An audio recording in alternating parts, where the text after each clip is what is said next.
Alright, so we've got the Trimark Latch we're replacing here. It's actually pretty straightforward.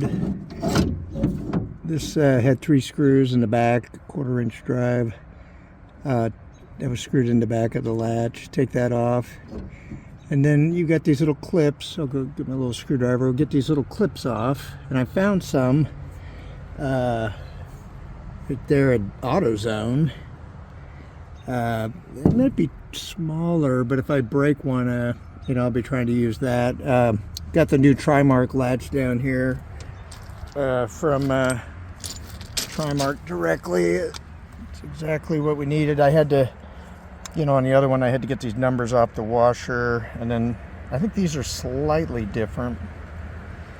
But basically, we got 3 points, the top and the left and the right here. Should be a pretty straightforward swap out. I'll reuse the rubber seal. It's got this little spongy seal here. You give them the key 1046, and that's what I had anyway. Perfect replacement, it looks like. So here we go.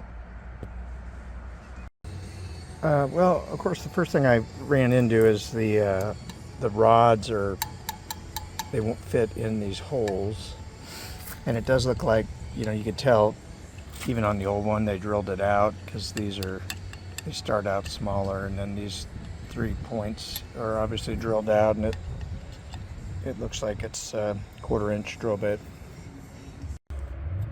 Well, I already had my moment of truth. That latched and unlatched just fine.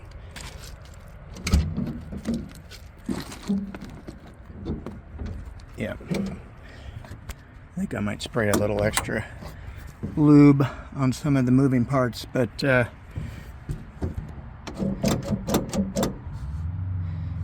all good. Something like this kind of, see, I didn't get the bottom perfectly lined up on this gasket here, but yeah, it all feels lined up. There you go.